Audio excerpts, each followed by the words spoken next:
Welcome to Firing Line. I'm Michael Kinsley of the New Republic magazine. 40 years ago, William F. Buckley, Jr. wrote a book called God and Man at Yale. That book complained that America's institutions of higher learning were indoctrinating their students with socialism and atheism, instead of Mr. Buckley's preferred nostrums of free enterprise and Christianity. The book caused a tremendous fuss, and Mr. Buckley's career as a professional controversialist was underway. 4 decades later, Dinesh D'Souza has written a new book called Illiberal Education, subtitled The Politics of Race and Sex on Campus. Like Mr. Buckley, Mr. D'Souza paints a dire portrait of left-wing influence at American universities. Like Mr. Buckley, he analyzes college curriculum and finds it permeated with twisted doctrines, multiculturalism and deconstructionism this time, rather than anything as straightforward as socialism and atheism. Unlike Mr. Buckley, Mr. D'Souza also explores other aspects of university life, such as admissions policy, which he finds poisoned by racial preference, and freedom of speech, which he finds to be smothered by speech codes intended to protect racial sensitivity. Mr. D'Souza's book, in short, is the Bible of the campaign against what has come to be called political correctness on college campuses. And Mr. D'Souza himself has become that campaign's hero, a William F. Buckley for the 1990s. Born in India, Mr. D'Souza attended Dartmouth, where he helped to found the notorious conservative Dartmouth Review and worked as a domestic policy analyst in the Reagan White House. Mr. Buckley, there is one big difference between your book and Mr. D'Souza's. He claims to be battling against the stifling orthodoxy in the name of liberalism and tolerance. You were arguing for a university's right and duty to promote the truth as it determines the truth and impose that truth on students. Now, who's right about this, you or Mr. D'Souza? Well, I'm not here to argue our differences. I'd be glad to cope with them as they arise. It seems to me that to the extent that university is engaged in the pursuit of the truth, which they are all ostensibly engaged in doing, there's not much point in apprehending the truth unless you do the relevant thing concerning its opposite, which is to discourage it. But that's why, for instance, I wouldn't go so far as to say that Christianity was a nostrum, or even capitalism is no more a nostrum than the bread that goes to feed the hungry who have capitalism to thank for its abundance. But it is true that Mr. D'Souza's fascinating book treats a number of issues that I didn't treat, and let's sort of talk about them. To begin with, let's just spend a couple of minutes, which is all we need to do, to document that the quota system is in fact working. Affirmative action means now something very different from what it used to mean. That's correct? Well, to give you an example, at the University of California at Berkeley, I asked the admissions director a very simple question, which is to imagine the case of an applicant who has a grade average, a high school grade average of an A-, a standardized test score of about 1,200 out of 1,600. And that student were Hispanic. What would be the probability he or she would be accepted to? And he replied, the probability would be 100%. I said, what if the same student with the same grades, the same test scores, and the same extracurriculars were like me, an Asian, or were white? What would be the probability that he or she would get in to Berkeley? And he replied, the probability would be 5%. So we see that universities do have institutionalized racial preference programs, which have tremendous implications involving affecting racial separatism on campus and affecting the whole debate about the curriculum. Well, now, has anyone in the 2 or 3 months since your book came out challenged you in respect of that finding, or do they go on and justify it? The finding is really uncontested, okay. But it's strange because it's not, the policy is rarely justified. There is not a single university leader in the country who is actively, vigorously, and publicly defending racial preferences. In fact, the latest case at Georgetown University, where a student publicized information, limited but valuable data, showing the existence of racial preferences, the university's strategy was to say, look, he has published confidential information. He published no names, only data. And second, they said that he has published partial information. So I invited them. I said, well, why don't you publish full information? And they said, no, no, no. Instead, they instituted disciplinary proceedings against him, and I read today that he was given a mild penalty. So this is an issue that is not resolved with argument, but often with coercion and with suppression of discussion. That's unhealthy. Well, there seems to me some sort of an embarrassment about it, which must be why it is a necessary part of the general theater to ascribe SAT scores that are simply fictitious. The norm, whatever, I forget the term they use for it. Race norming. Sorry? Race norming? Race norming, yeah. Well, there is a kind of Philistine attack on test scores, and the argument is, of course, that test scores are biased. This argument would have moderate plausibility if the test scores simply applied to the verbal section of the SAT, but of course the SAT also has a math section, and it's very hard to argue that algebra is biased against blacks or that equations are rigged against Hispanics. And the same gaps that we see on the verbal section of the test are mirrored or duplicated on the math section. The point I'm trying to make is that these tests are accurately measuring differences of academic performance, and they are pointing to other problems, terrible public schools, that we need to address. But instead of addressing those problems, we are directing unhealthy criticism at the test. Okay, now let's then take that as postulated and go on to ask the following question. Given that current data establish that if you go into college, you earn much, much more money in the course of your life than if you haven't gone to college, is that an excuse for lubricating access to colleges by people who wouldn't otherwise make it competitively? Or do you accost that point in your book? Well, that's based on a common misimpression about affirmative action. Most people think that preferential admissions or that affirmative action increases the number of minority students in higher education. In fact, the number of minority kids in higher education has not increased. It has remained constant. In fact, in some years it has declined. Affirmative action does not change the total number. It simply decides placement. My argument is that a student who has the grades and test scores, the academic preparation, to be accepted to Virginia Community College is accepted via preferences to the University of Virginia. And the kid who has the academic preparation for UVA is accepted to Berkeley. And the kid with the academic preparation for Berkeley is accepted to Princeton. So there is there's a ratcheting up effect that is an important factor explaining the very high minority dropout rates. Black and Hispanic dropout rates in this country are dramatically higher than those for whites and Asians. And one reason is that affirmative action is misplacing a number of minority students throughout the system. Well, now, why isn't that self-correcting? That is to say, what is the point of admitting students into Dartmouth or Yale who are going to flunk out and go to less exacting colleges? Or is it your point that they don't go there, they simply are permanently disillusioned from any academic pursuits? Some of them drop out. A few of those return to college and get a degree later, but obviously if one goes to Berkeley and 5 years later fails to get a degree and drops out, there is an element of disillusionment, and I think it's fair to say that the student is worse off than had he or she gone to an institution where the grades and test scores would be competitive, where the student would be evenly matched against his or her peers, and where the graduation rates would be much better.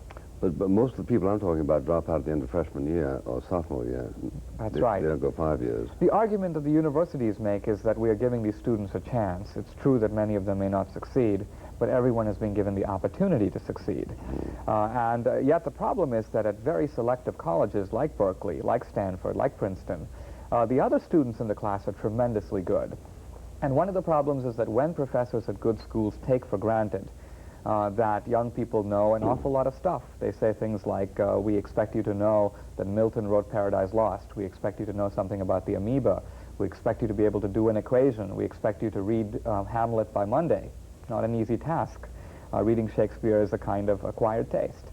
And when universities practice preferential admissions, and when students are given these sorts of assignments and are competitively outmatched by their peers, there's a great temptation to believe that the reason I'm experiencing some difficulty in reading Hamlet by Monday is not because I'm not well enough prepared, but is because Shakespeare was a white male.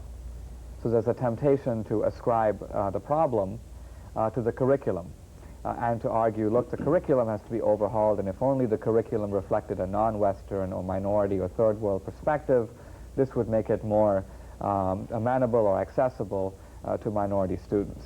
Well, of course, that's a disreputable argument, and one is entitled to a certain amount of confidence that arguments of that level of sophistry can't make out for very long. You know, if anybody says that Bach wrote bad music, you know, one prays for him or laughs at him or whatever. One doesn't worry much about the fate of Bach. But the argument is not that Bach wrote bad music, but that Bach wrote white male music, and that in a curriculum that is open to all groups, there should be equal representation or proportional representation for other forms of music entitled to no less legitimacy than Bach. Yes, but of course that gets into the way of the principal operative axiom of the melting pot society, which is that people of your ethnic background and of mine and of Michael's and everybody in this room can adapt to a culture and exploit its special resources.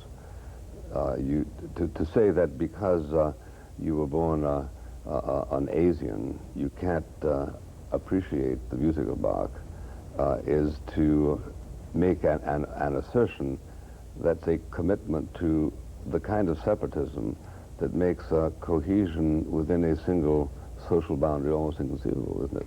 Well, I agree with that completely, and in fact I feel it profoundly demeaning to say that, for example, that I would have less of an ability to apprehend Homer than white males. Most white males that I know are notably lacking in Homeric qualities and don't have any special access to the Greeks that I'm aware of. Or affinity. Or affinity for. Now, the interesting thing, though, is that the melting pot, this notion of a common culture, a shared ideal, a kind of a collective pursuit of truth, this ideal has been set aside, in fact openly abandoned in many university campuses. And universities, even though their catalogs talk about integration, about bringing people together, in practice they routinely recognize and subsidize a very wide array of minority separatist groups. At Cornell University, I list in my book 25 or 30 distinctive groups. And it goes beyond that. A number of campuses now have separate residential and eating facilities for minorities. There is the University of Pennsylvania, which has funded a black yearbook called Positively Black, in which black kids appear in the black yearbook and other kids appear in the general yearbook. And it's quite routine on campuses to have minority orientation. So when you come to class, when you come to college, the minority kids are isolated and have a separate minority orientation. And everyone else has a general orientation. So this separatism is now rife on American campuses. Well, to what extent do you consider it an obligation of a society that's multiracial in its ambitions to emphasize the evils of endogamy? Is it necessarily bad for blacks in a campus to want to room with other blacks? Do you consider this an inherent gesture, an inherently hostile gesture? I don't think it's inherently evil, but I do think it creates a double standard. If there was a college fraternity that said, look, we are a white pride organization, we limit our membership to whites, we promote white culture, this would be a tremendous outrage. The university would seek to dismantle the group, to expel the students, or at least to denounce the idea.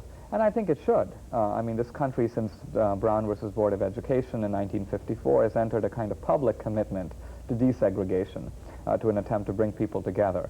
And yet, in the same vein, while the university takes that position on the one hand, on the other hand, as I said, it routinely recognizes and encourages minority separatism. It's very hard to give an explanation for why segregation is all right in the one case but not in the other. There's a double standard that's hard to justify. Well, no, I see your point that the colleges, the colleges face paradoxical orientations here.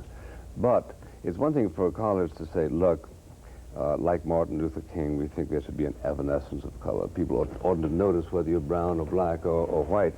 It's another thing to say, so strongly do we believe this that we are going to refuse a black permission to room with another black. He's going to have to room with somebody who's white. Because it seems to me the exercise of authority at that level means that they have the authority to ban an all-male club and authority that that part of me which is libertarian seems to resist. I don't think it's a part of a free society to require people to do other than that which they are inclined to do, so long as it isn't aggressive.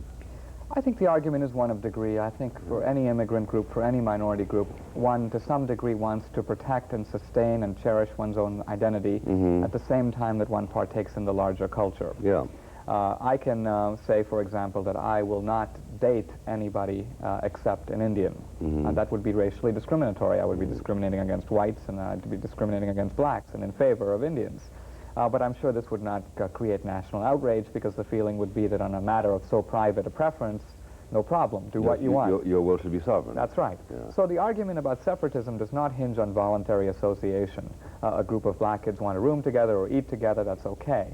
I think the problem is when the university gets into the practice of subsidizing such a degree of separatism that you establish virtual ethnic enclaves, that there's not a lot of interaction among groups.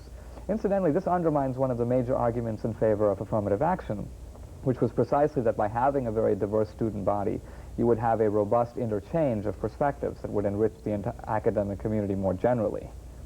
Well, but since if we are in pursuing now that which is distinctive to different ethical backgrounds or different cultures, we run into a problem singled out by one of your, well, I wouldn't call him one of your critics, because for the most part he admired what you did. Professor Genovese did write the main academic justification for ethnic studies lies in a substantial body of specialized scholarship that cannot simply be integrated into existing disciplines, as Jacob Nessner has written of Jewish studies. These have legitimate claims on our scholarly attention.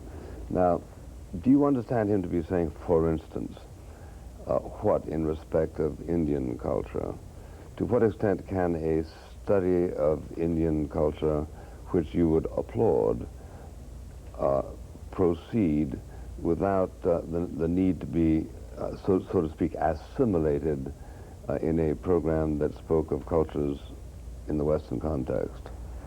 I understand him to be saying something I completely agree with, which is that it's perfectly okay to study distinctive national cultures. In fact, this is not a new fact. In the old canon, years back, you could study, you could major in Middle Eastern studies, you could major in Arab studies, you could major in Chinese philosophy. There's nothing wrong with this. I'm not arguing that the disciplines need to be somehow welded together.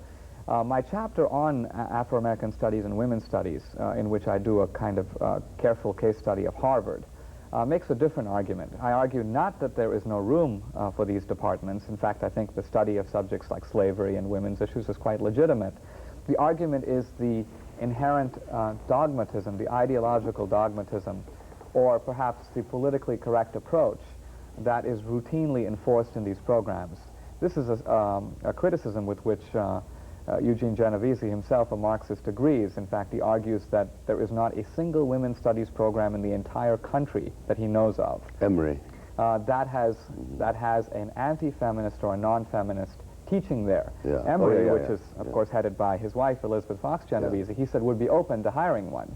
But I don't think most other places would be. And in these disciplines, one of the problems is that there is an approach to knowledge that tends to decide the outcome. For example, Jeff Hart, our mutual friend, my professor, used to joke that when he first heard about the French Revolution, his reaction was that he was against it.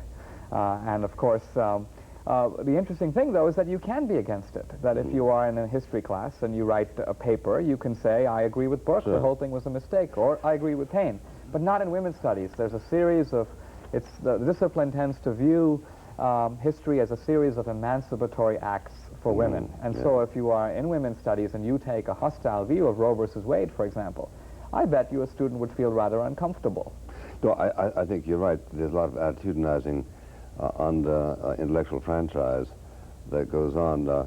But to take Professor Stephen Thurnstorm, who at Harvard taught about the South before the Civil War, recited the nature of Jim Crow, even as a documentary today might do, and found himself completely boycotted as a result of his doing this. I had a professor who said, and this is analogous, pointing out the irresponsibility of that kind of protest, that a doctor going in to get an inflamed appendix doesn't say, I'll get you son of a bitch, as he goes down with a scalpel. He's entirely clinical in his approach to the problem. By the same token, it hardly needs to be suggested that one approves of Jim Crow to describe how Jim Crow actually worked, or even occasionally to describe a gentle and loving act by a slaveholder, of which let's assume there were thousands, given that we know who some of those people were. But I think Genovese is saying that you don't, in your book, accommodate the special dispensation that's necessary for a genuine exposure to these alien cultures. Now, I happen not to know what he means when he refers to Jack Nessner and his complaint, though I know Nessner's worked pretty well. Do you? I think perhaps the argument is that in the unique case of American blacks, one cannot count them as other immigrants. Of course, blacks were not voluntary immigrants. They were brought here in chains. And he might be saying that the black experience is unique. There is something distinctive about it. In fact, it reminds me of a quotation by W.E.B. Du Bois, who said that he sees the world through two different sets of eyes, as an American and as a black man. And there is conflict or tension between those two visions. That's the third pair of spectacles, perhaps. But the interesting thing is that is an interesting perspective, and I don't think there's anything in my book that denies its validity. No, but okay. Let's assume that that's all he is saying. But you are convinced that all that one needs to know about different cultures from our own can be taught, so to speak, at the same rhythm and with the same detachment with which that we apply to other disciplines and other cultures. You know, if we're going to study Elizabethan England, we can study sub-Saharan Africa without an invocation of theater that makes the one distinctively plausible. I think that's right. I don't think that these special so-called studies programs should degenerate into a kind of ethnic cheerleading, which is in fact what many of them are. Yeah, they've become a kind of curricular counterpoint to the sensitivity education, which of course is nothing more than a kind of racial browbeating and exhortation. The good news is that non-Western cultures have produced important classics, and those are worthy of study. So young people today should know something about the rise of Islamic fundamentalism. To do so, it's helpful to know something about the Quran. But that kind of approach is rarely pursued in multicultural education. Rather, it's a kind of anti-Western epithets and indoctrination. Excuse me, Mr. D'Souza. Mr. Buckley, do you agree with Dinesh that it's an unjustifiable double standard for a university to support and nurture a black group on campus, but to refuse to do so for a white group? Seems to me it's a perfectly justifiable double standard. When I was at university, I belonged to a Jewish group, Hillel. The university encouraged it. I would have been horrified at the thought the university would encourage a group specifically designed to exclude Jews. There are sort of inclusive minority groups, and there are exclusive majority groups. And it seems to me that's not a perfectly comfortable, but a relatively easy distinction to make. What a university encourages and what it discourages is a very, very tricky point, in part because I think students are at universities to learn.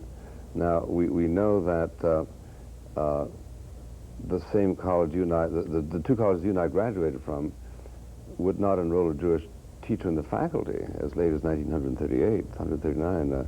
That wasn't all that long ago. And certainly wouldn't elect them to fraternities.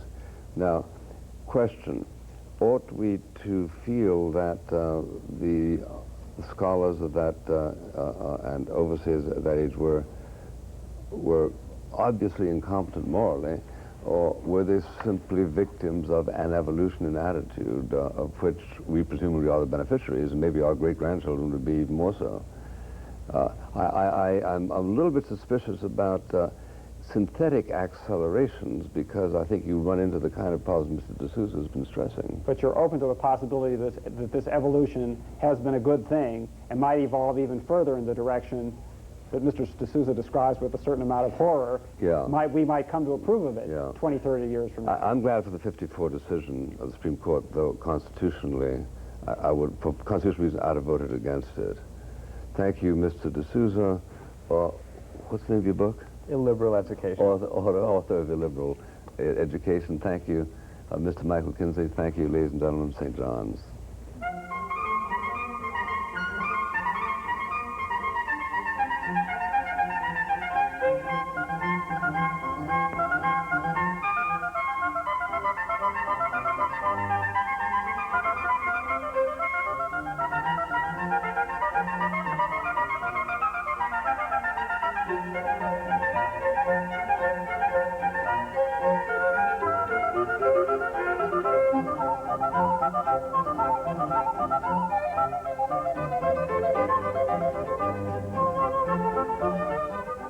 Funding for Firing Line was made